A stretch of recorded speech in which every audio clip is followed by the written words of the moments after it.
So welcome, good morning, good afternoon, even evening, I believe.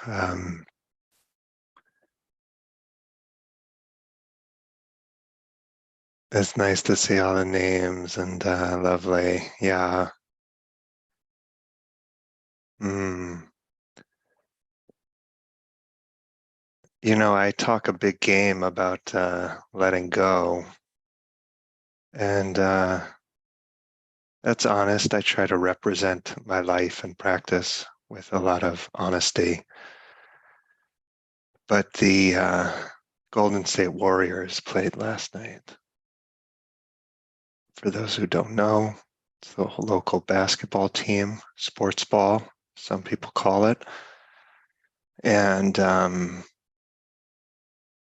they're at the end of a kind of dynastic run.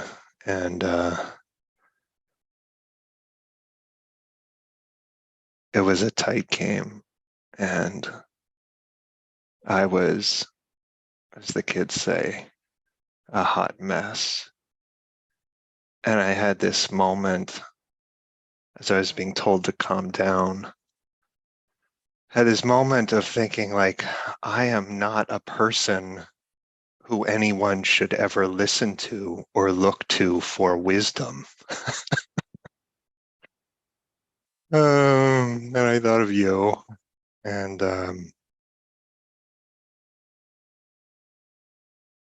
smiled. But here we are.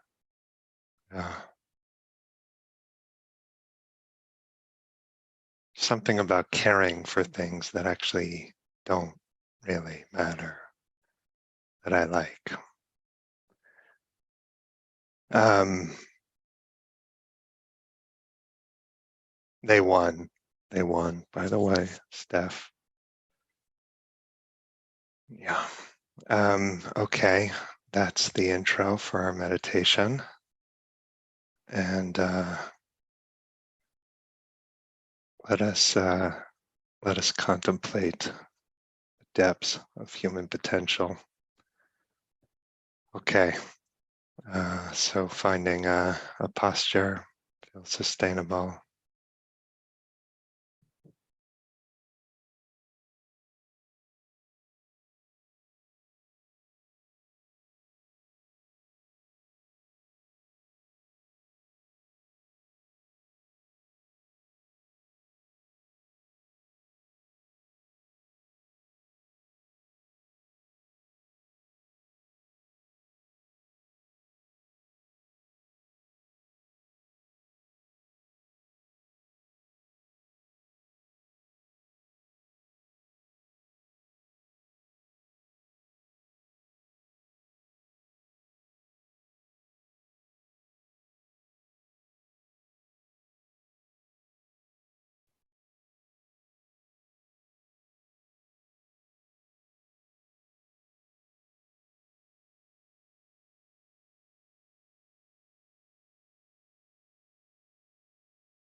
Just in this first moment, just taking stock of your heart.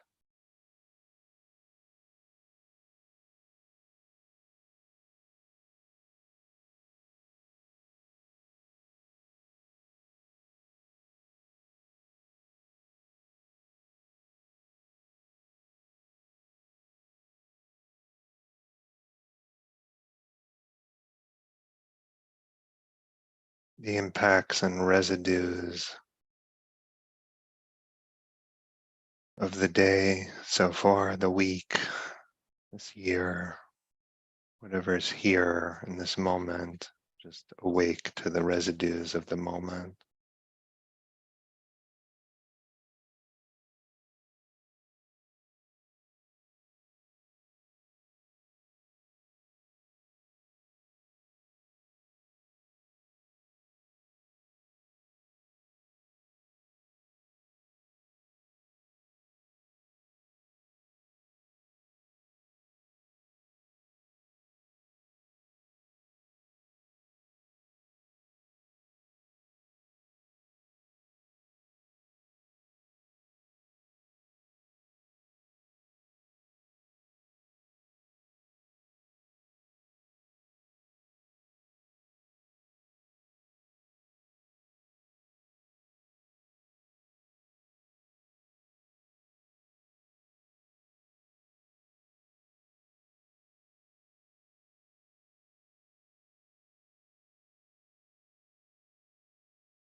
And we relax.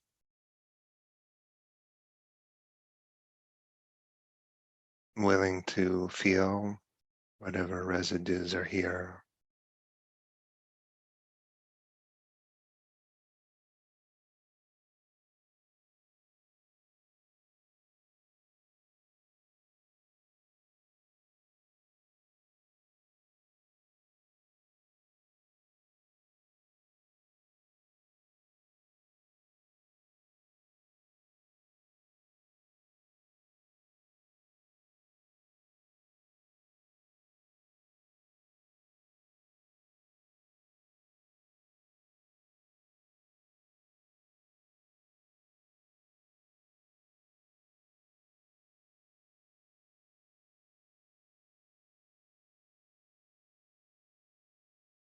Maybe we use the breathing to smooth out the energy of our body mind,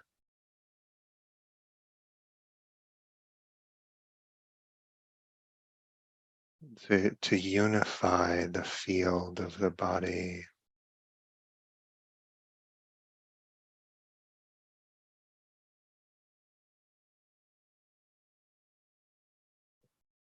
cooling the hyperintensities,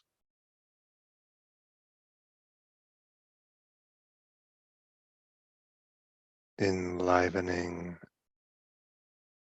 the unconscious or numbed out zone.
There is a kind of effort we make in practicing,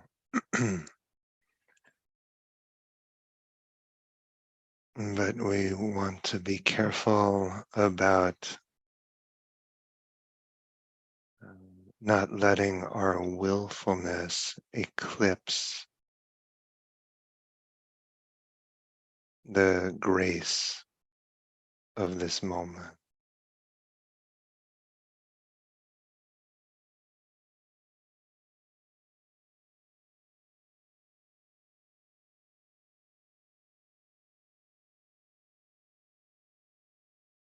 The ways,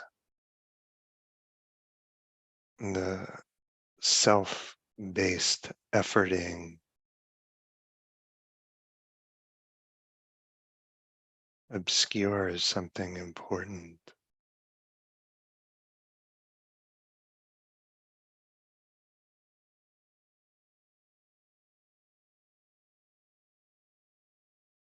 And so you're invited to relax that too.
The effort we make is primarily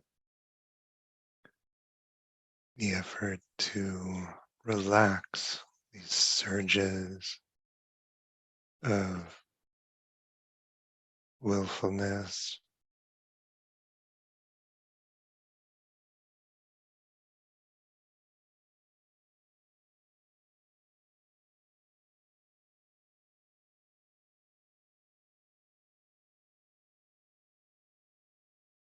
to actually sense the abrasiveness of always doing something to the moment, to ourselves.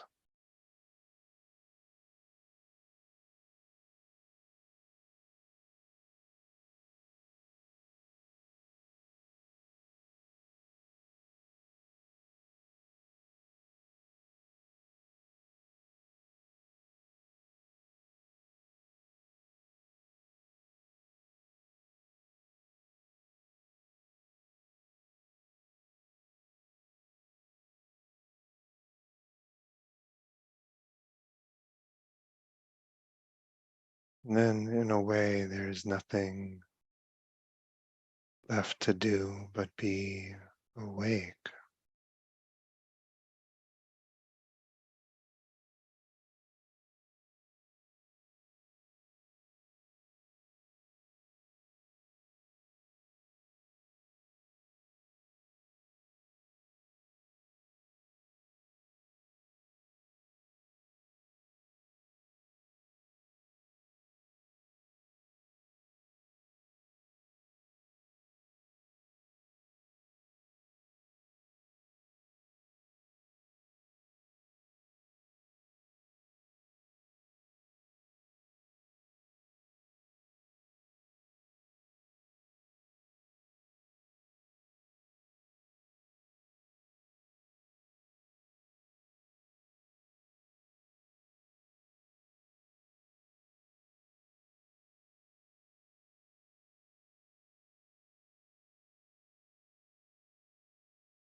And it can be supportive to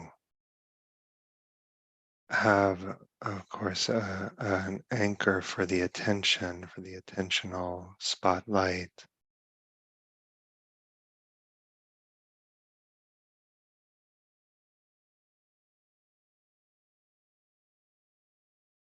But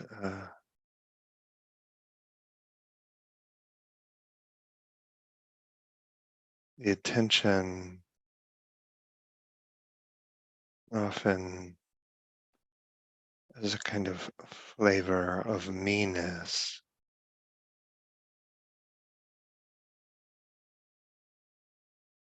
The awareness that emerges out of that attention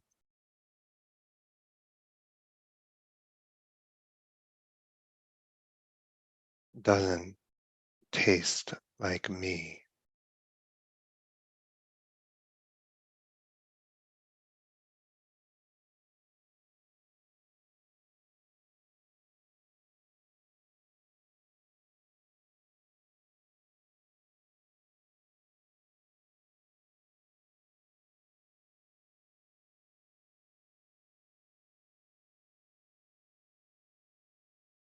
Whatever doesn't depend on you,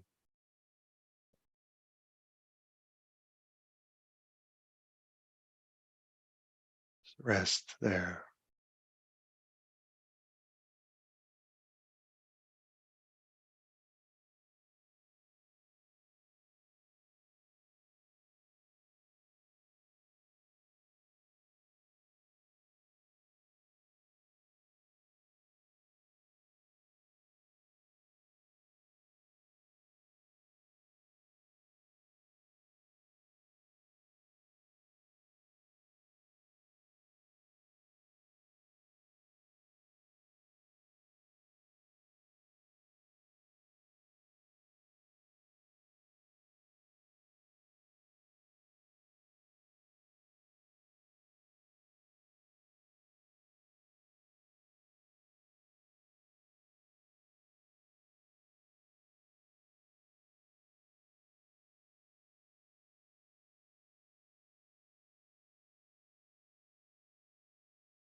Okay. So,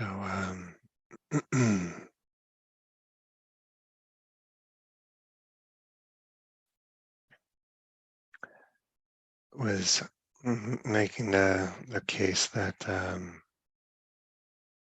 the contemplation of mortality can support samadhi, can cut through the noise and clarify what's of value to us. And today, insight into self, the limits of willfulness, the ways in which my life does not belong entirely to me. And mortality offers us the contemplation, maybe we can say the ego's helplessness, the world that is unresponsive to our willfulness. Tuesday, I think, was futurelessness.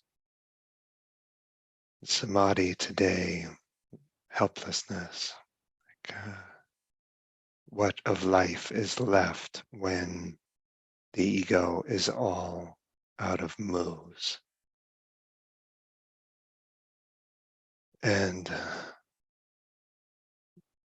death is, in one sense, a kind of the ultimate humbling, but also the source of a great deal of our grandiosity and the sense of self, sense of self as a kind of hub of control. That's what I was alluding to with the ways in which, the direction of attention, the kind of attentional spotlight can incarnate a congealed sense of self, a sense of like me as the attentional agent, the sense of controlling the attention to the breathing or the body or this or that. And then something else in the field that does not depend on us, that does not taste like me.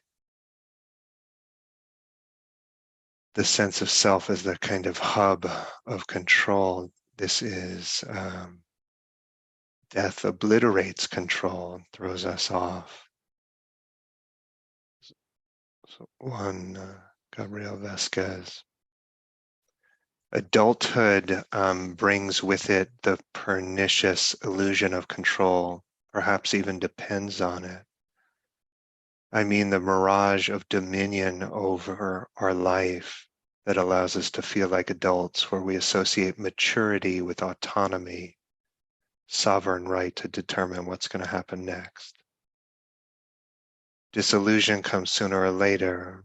No one who lives long enough can be surprised to find their biography has been molded by distant events, by other people's wills, with little or no participation from our own decisions.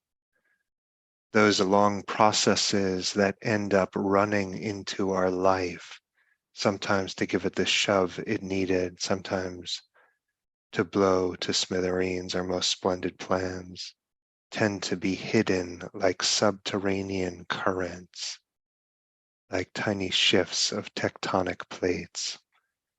When the earthquake finally comes, we invoke the words we've learned to calm ourselves. Accident, fluke, sometimes fate.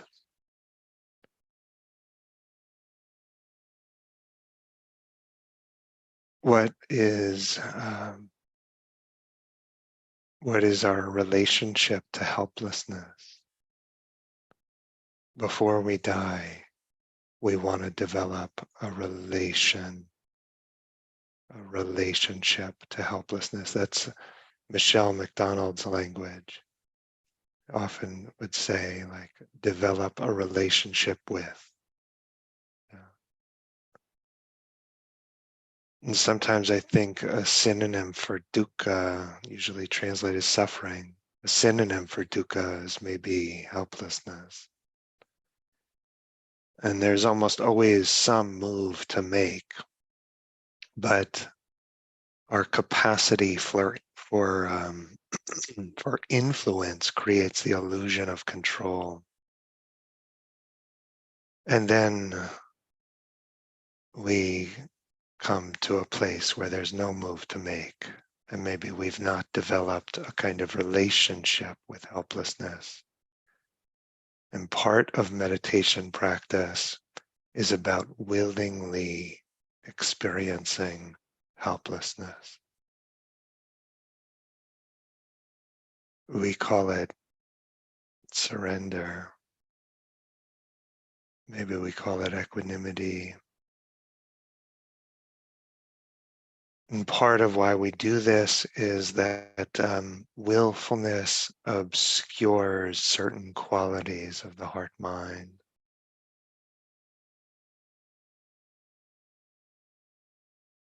The moment is never perfect when I'm in it.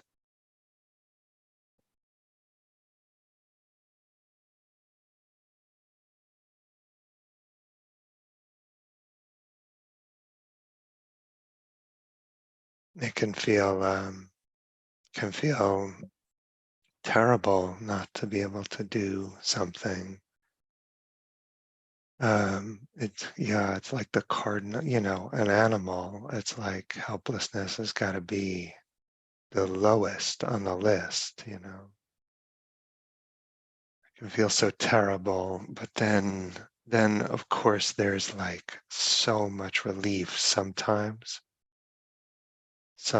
when we actually just give up on exerting ourselves, like on making change, on changing something, someone.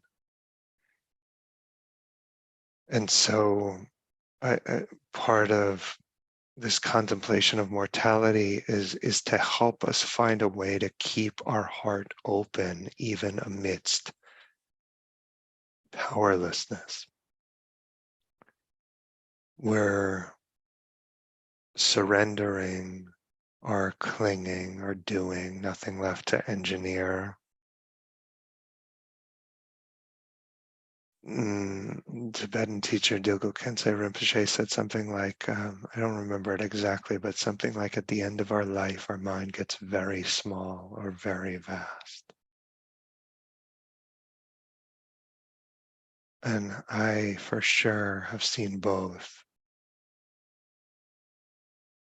And sometimes when people are at the end of their life and they have nothing, in a sense, nothing left to defend, no territory to defend, nothing really left to fear, the love gets very vast, right?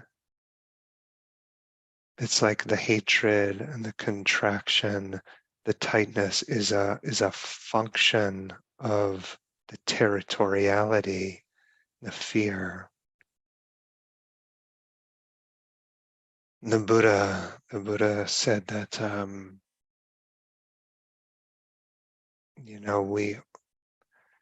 we usually think about the self as the cause of things, but the Buddha said that it's the effect. The self is the effect of things. The effect of what? To my mind, most centrally, I'd say it's the effect of fear. And part of how we kind of ensure our safety is by in a sense, we orchestrate our survival by hallucinating self. The self, in a certain sense, feels like the kind of headquarters of my clinging, longing for more, fear of an end. And so in our practice, we can notice like the more safe it feels in meditation, the more deeply the moment feels like refuge, the more we can forget ourselves. The more safe we feel, the more we forget ourselves. And then some stimulus frightens us, right? We hear something, we think something, the knee hurts, the da-da, and we are chased back into the corner of self.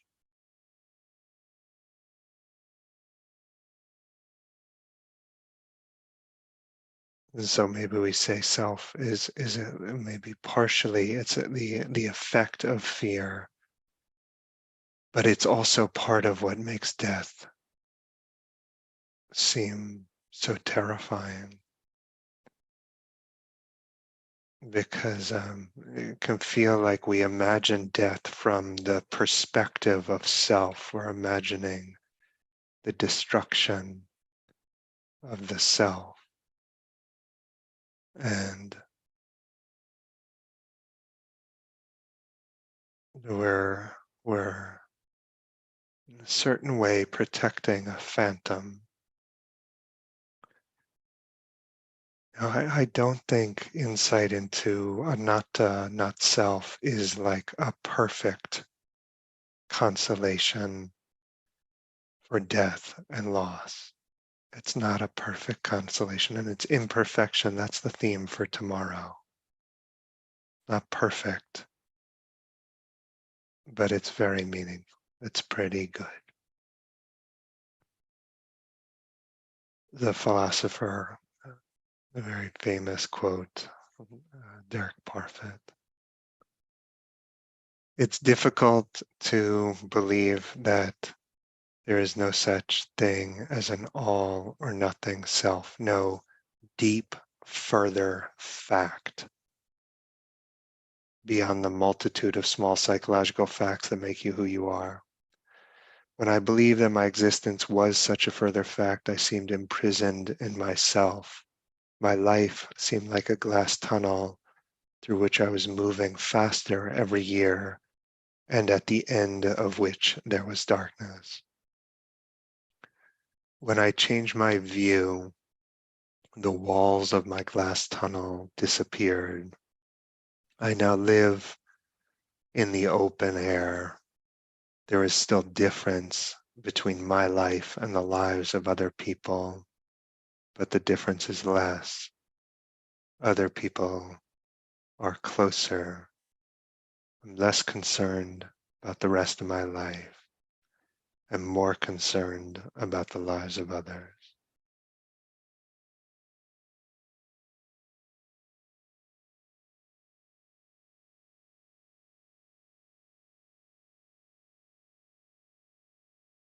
Death and self. Willfulness, surrender.